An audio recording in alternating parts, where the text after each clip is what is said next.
No. I think we're afraid of the responsibility that comes with it. We have gotten, like, again, it's been embedded in us. Go to school, get a good job. Right. And so there's this cycle of working, paying bills, and dying.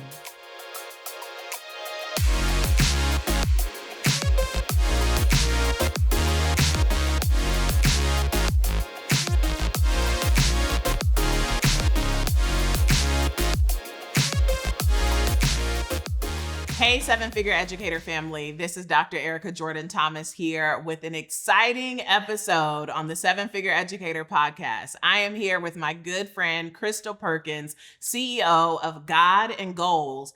And this episode, it's a little spicy. We dug into some concepts and said some things out loud that a lot of Black women who are seven-figure CEOs, sometimes we don't always have the space and grace to be able to say, but we're saying and naming those things during this episode. So buckle up, get ready, and let's dive into the conversation.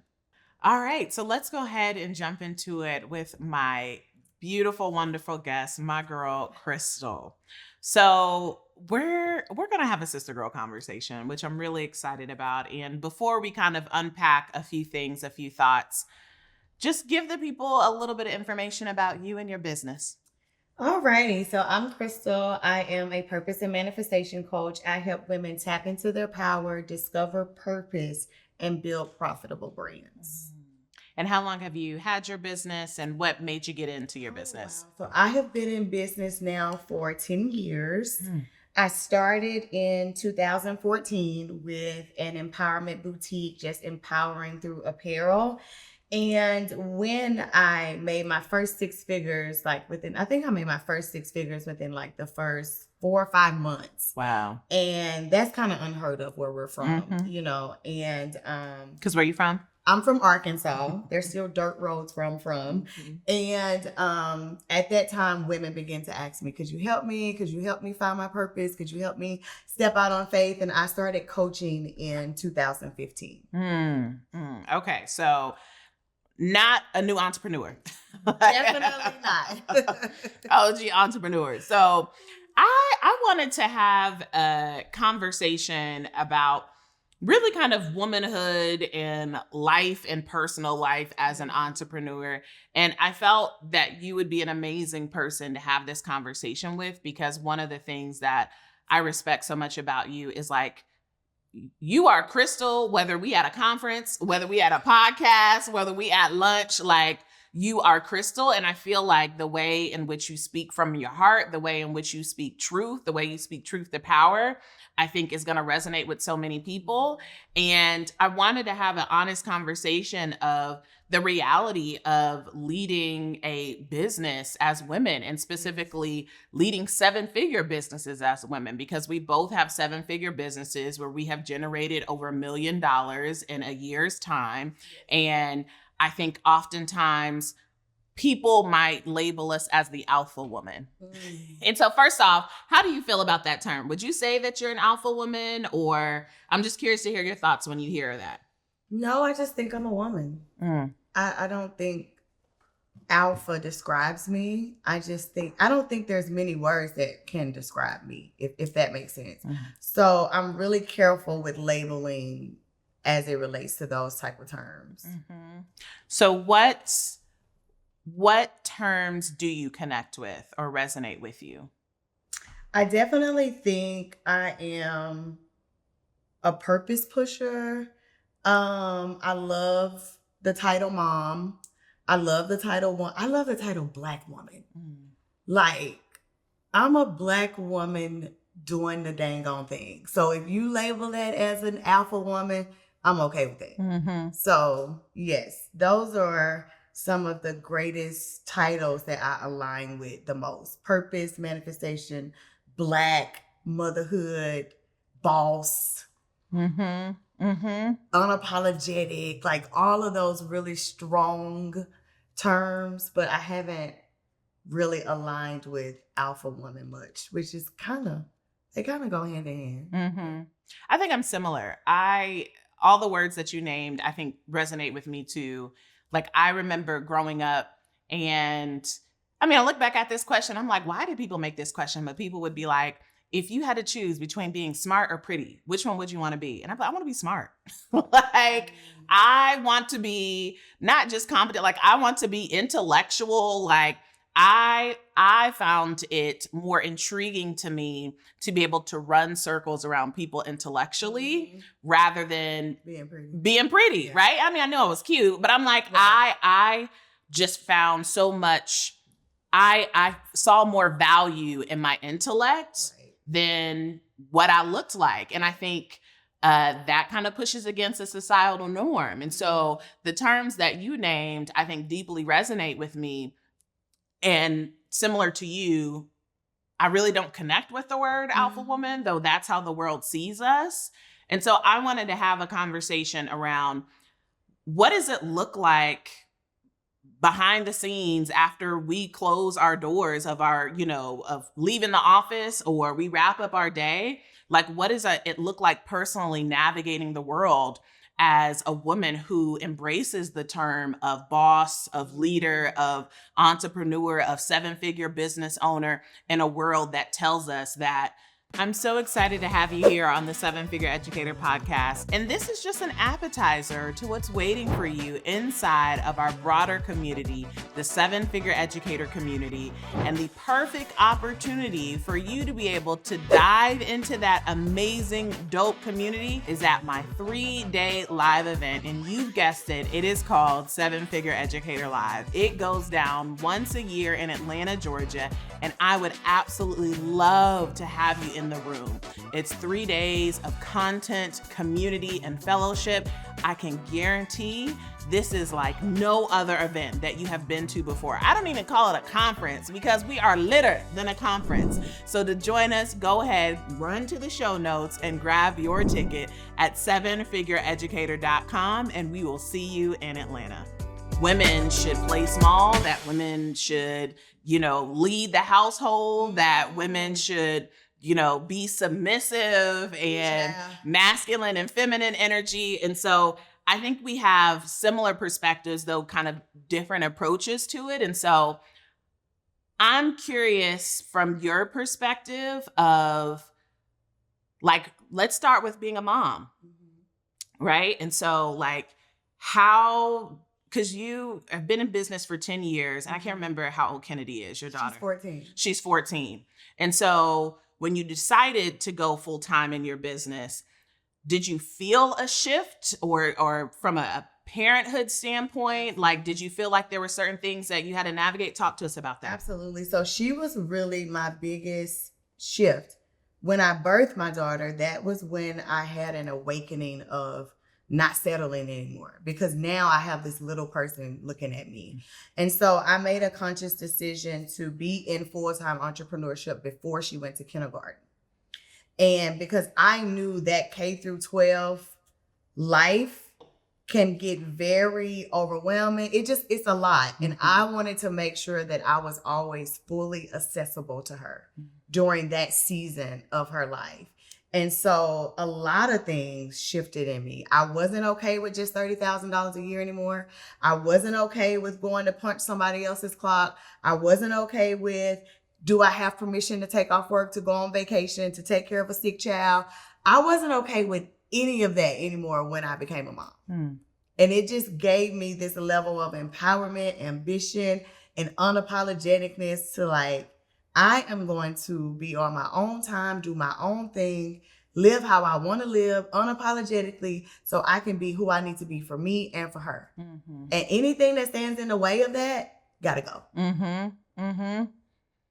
Which I think it's so interesting because I think that's another like characteristics or dynamic of our personalities, because it sounds like motherhood positioned you to lean into entrepreneurship, where I think some people would say motherhood would cause them to lean out of entrepreneurship, right? And so like you're seeing entrepreneurship as a potential path to freedom, to be able to show up as the parent in which you desire and that you vision for yourself, where I think other folks might feel tension with that. Right. And so if you fast forward now to, or you think about the past 10 years, Like, has anything shifted or evolved, or have you felt any tension come up in your journey between being an entrepreneur, growing your business, as well as like your daughter getting older? Like, have you felt any of those tensions? And if so, what did that look like? I think I felt more tension the last few years than ever before, because when she was younger, I could hide things. You know, I could cover up certain things. And it's like when she got older, I realized that I needed to make some personal decisions in my marriage. You know, here recently, I made a conscious decision to file for divorce. And that has been very empowering, I believe, for her as well, because she's the one that really encouraged me. Like, she's the one, she has been my backbone throughout. Nobody has been able to give me the level of support that my daughter has been able to give me in this season. And it has been emotional yet empowering. I'll just give you an example. We're very close. So I asked her one day, do you feel like I am a failure because my marriage failed? And she looked me in my eyes and said, no, you would have been a failure staying in a situation that no longer served you. Oh, come on, Kennedy. And so she has it's just been, my friends tell me, it's just a testament of how I'm raising her and what I'm pouring into her. She's able to navigate through this whole process and give me so much courage. And I know it's because of the journey that I chose. She's able to give me stuff my mama can't even give me right now. That's real. And it's just been a beautiful process of like, dang, like, you really broke that cycle, that curse, that bondage. And now she is, so much light, so much power, so much unapologeticness because of, the journey that I chose through entrepreneurship. It's just been, it's been amazing. Yes. I think your story is a great way in which it's an example of having both, right? Because oftentimes I think we're fed this narrative that we have to choose, particularly as women, particularly as Black women, that we have to choose, be a mother or run a successful business. Right. And I think your story is a really great example of, well, no, you could have both. And, part of what kind of prompted this conversation was a conversation that I saw happening online where it was this question of, well, can the alpha woman have it all? And my first thought to it was like, well, who said we want it all? Right. Like, who gets to define what all is? Right. And nothing. What does all look like? And I think both of our stories and perspectives are they're grounded in similar values, but look very differently. Because for me, I have no desire to have kids.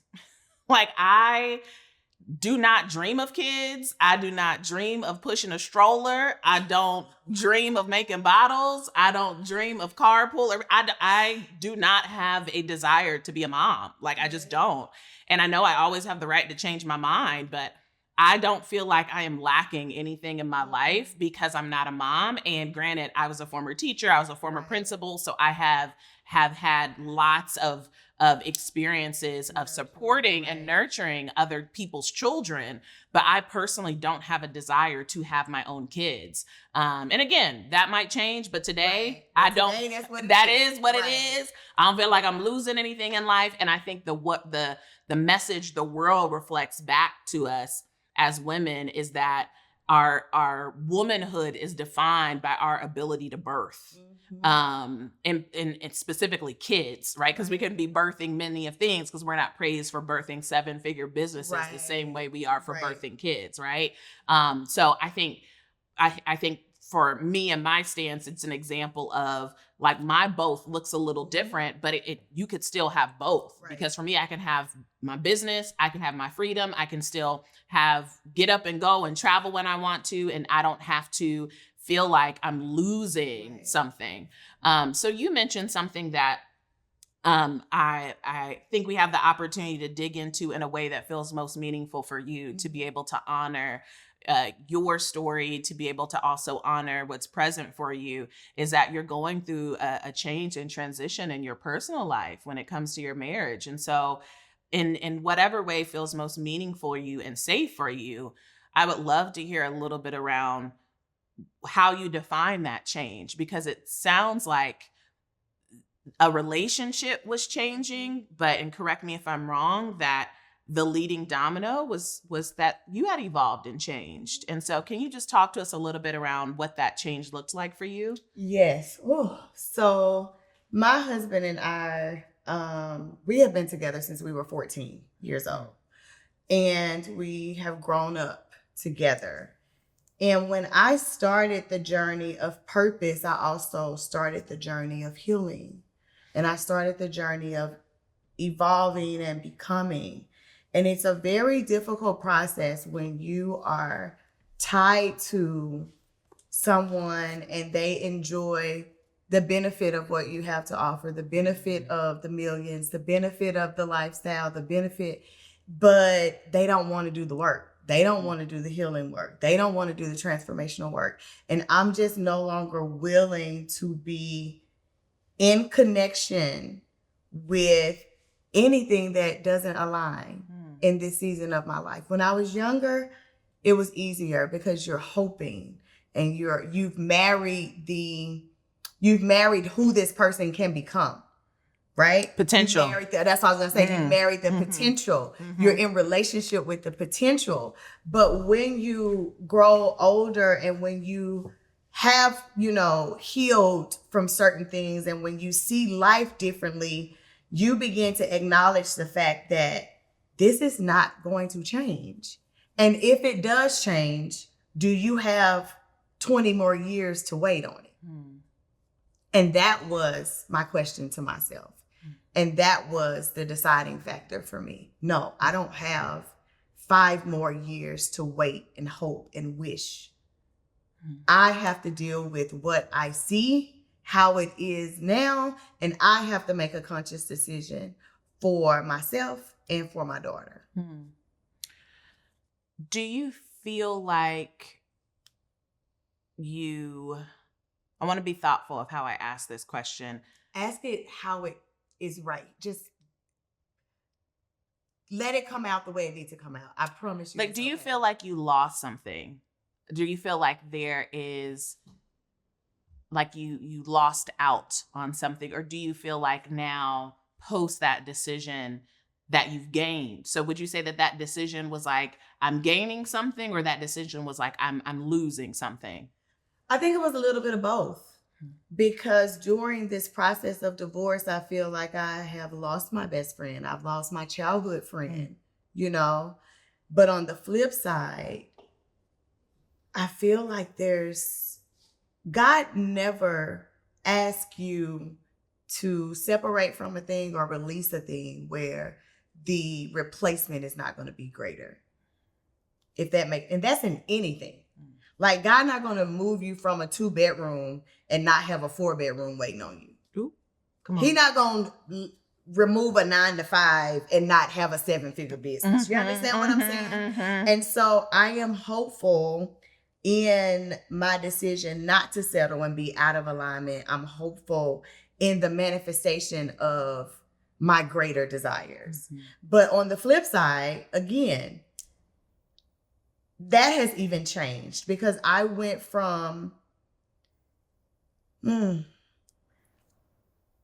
wife used to be one of my top moments of bragging rights, if that makes sense. And now I'm in a place in my life where even if I don't get married again, that doesn't mean that I'm not whole. Just like how you feel about having kids, that's how I feel now about marriage, because that's embedded in us at a young age. It's like, you're really nothing unless you have a good job, a man, and a house, if that makes sense. Right. That is the foundation of success where I come from. And so now I'm in a place in my life where I don't need a certificate of marriage or a man to tell me that I am worthy in society. So I do desire to be married. I desire partnership, whether that's a marriage or not. I desire partnership, but that is not what makes me whole. I'm whole with or without it. Mm-hmm. Mm-hmm. So yes, I lost some things. Yes, I gained some things, but I also shifted my perspective of how I view life. I have changed my perspective as it relates to how I view marriage. Mm-hmm. Mm-hmm.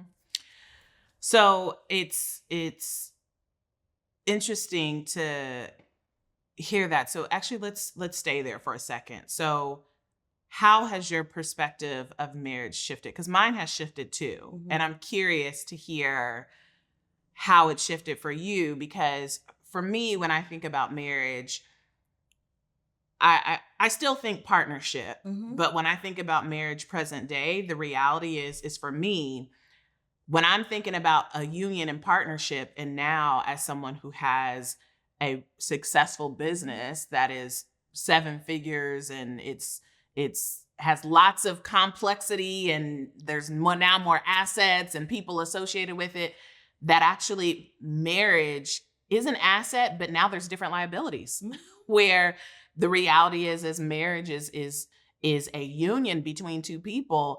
And that also means a union of finances. Absolutely. And at 4 or 5 years ago, I wasn't thinking complex around the union of finances because my finances were not complex, right?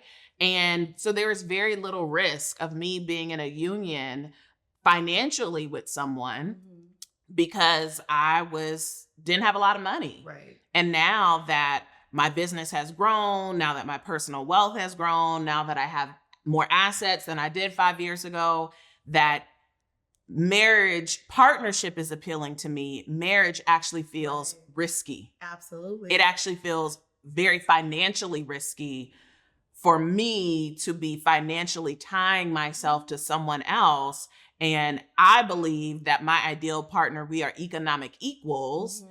And there is still a risk when I'm entering to a union and financially tying myself to someone else, that should this partnership not work out, and that's never how you enter a partnership. And the reality is now at this stage of business, you have to think about that. Right. Because I know people who have gone into business and co-ownership with their partner, and now that partnership personally has dissolved and separated. Now we're having conversation around the shares of the business and having to buy each other out. Mm-hmm. And it's like, it's real. It's real. And those are the conversations where we cannot afford not to have at this stage of business when you're talking about marriage and partnership, to where I'm attracted to partnership. I'm actually not attracted to marriage. I'm not even.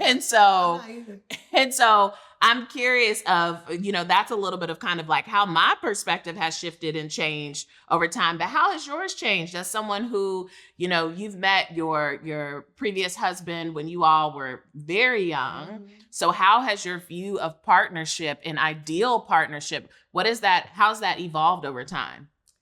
So there's a lot. I posted this the other day. There's this whole conversation right now about 50-50. I don't desire 50-50 in this season of my life. If I can do 100% by myself, I feel like 50, what is that really? It's really not taking the load off to me, if that makes sense. I, in this season of my life, desire a man who can spiritually, emotionally, and financially support me 100%, at least 80%. And allow what I do to be extra. Allow my 7 figures to be our investment money, our travel money, oh, baby, you want a Louis bag money. Let that be our lifestyle as it relates to luxury. But I'm not doing half on nothing. I just, listen. That's just like back in the day, like, we grew up on those old school blues songs, Betty Wright saying a half a man is better than having no man at all. Lies. I don't want a half of nothing. And that's just where I am in my life. So I'm okay with, and I feel like marriage also is for people, not for the union, if that makes sense. I don't need a piece of paper or a celebration or me spending $100,000 for 30 minutes to validate my love and my partnership with who I am with, if that makes sense. Like, I just look at things so much differently now. And I have released the expectations of society, of people, of generations. And I want to create my own lane, my own way, and how it feels good to me, my partner, and my child. I want only the people that are involved in the union to have say so on what that should look like. I want to acknowledge the fact that we're two Black women having this conversation, because you said something that I think it's important, is that there's a lot of cultural context to this conversation. The cultural context of being a woman in America, but then also being a Black woman in America, and then like generationally, what the institution of marriage, of what that has meant, in our families, even the song, right? First off, clean up woman. Right? Like making it easy. Like what? Like, hello, Barbara, this is Shirley. Like, you don't want kids. I don't like cleaning up. I don't desire to wash dishes. I don't desire to mop. I have a cleaning lady. That is not, I would rather be sitting outside with my mimosa or my champagne, enjoying the sun and the trees. I do not want to be in a house waking up Saturday morning, listening to blues, cleaning up. Right. Absolutely not.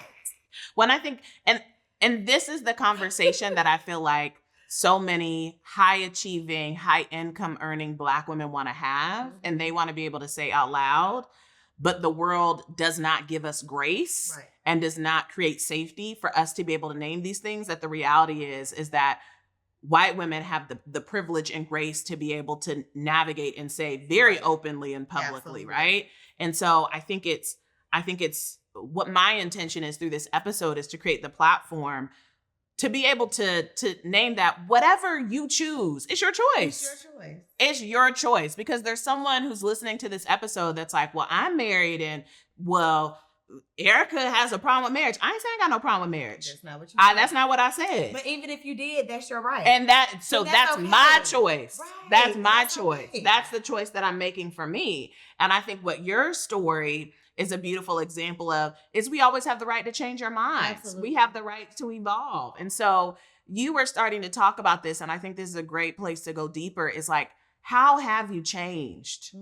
Like, how have you evolved? And I think there's a narrative that, you hear from folks is like, oh, she done got money and now she done switched up. It's like, I have switched up. She done changed. Absolutely. I have. You're supposed to change. You're supposed to change. You're supposed to evolve. I will not be living the same life with a 7-figure business that I lived when I was a teacher being paid $33,000. I have changed.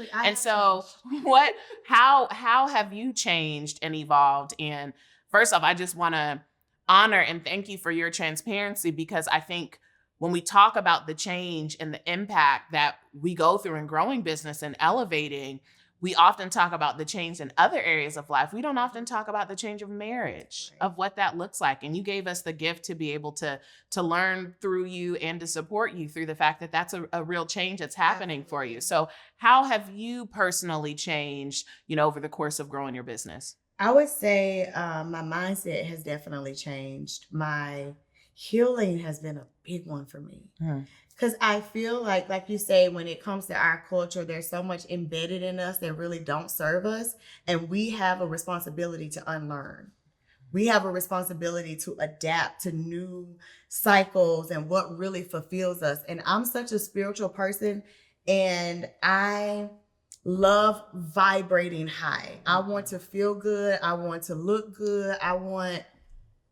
And anything that doesn't align with that, it just has to go. I hear things differently now. You could tell me something. My intuition is different. Like, there's so much that has changed about me. I'm more unapologetic. I'm more authentic. So what's something that you previously heard that you hear differently now? The love of money is the root of all evil. Let's unpack that. I think lack is the root of all evil. Mm. I think it's perfectly okay for us. I think there's so many of us who are afraid to love abundance because of what has been embedded in us. And I think money is just a piece of abundance, right? The freedom, the fulfillment, the peace of mind, the mindset, the healing, all of that is holistically abundance, right? But the reality is money allows you to accomplish all of those things. So that's one thing I hear now, and it makes my skin crawl. I love money and money loves me. That part. And I am a true believer that lack is really the root of all evil. Because when there's lack embedded in you, you're constantly stressed out. Like people that are thieves, people that are robbing, they're in lack, not abundance. So that narrative, I just don't sit, it just doesn't sit well with me anymore. Also, like, just pray about it. When you're going through in your business, when you're going through as a mom, when you're going through in life, when you're going through in marriage, that is the end all be all for people of faith. Just pray about it. Let go, let God. If you let go and let God with every situation in your life, how are you evolving? How are you growing? How are you manifesting? We have to take part and responsibility for the part that we play in our own suffering. And it is our responsibility to change. It's our responsibility to evolve. And if you consistently letting go and letting God with everything in your life, that's why you're suffering. So I'm just really big, those two things, I just be wanting to shake somebody or choke them out, like snap out of it. Yes. I posted something on Threads the other day, and I was like, can we please stop saying that money doesn't buy happiness? Because I'm like, new restaurants make me happy, massages make me happy, first class makes me happy, therapy makes me happy. Like, Uber Black makes me happy, 5 stars hotels makes me happy, traveling makes me happy, right? And it was interesting because someone had, and I knew this was going to happen because to your point, it's like, I can predict the way scarcity shows up. I can predict when abundance will aggravate, because scarcity is so pervasive in just this country, period. But in particularly when you didn't grow up with money, that's how you survived, is being scarce, right?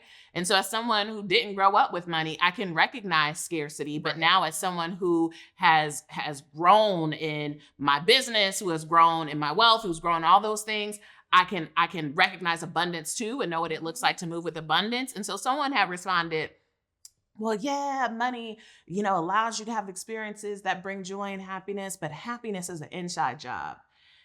And this is my first thought. I was like, that's what people with no money say. Yeah. And I don't know this person for anybody else, but I'm like, the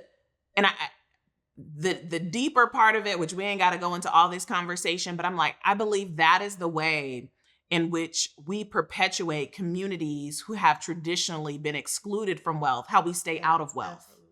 Is this belief that money does not have power, when the reality is half the things that you probably want to change in this world, if you had money, they'd be 10 times easier. Right.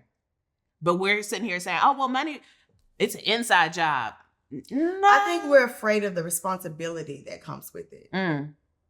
We have gotten, again, it's been embedded in us. Go to school, get a good job. Right.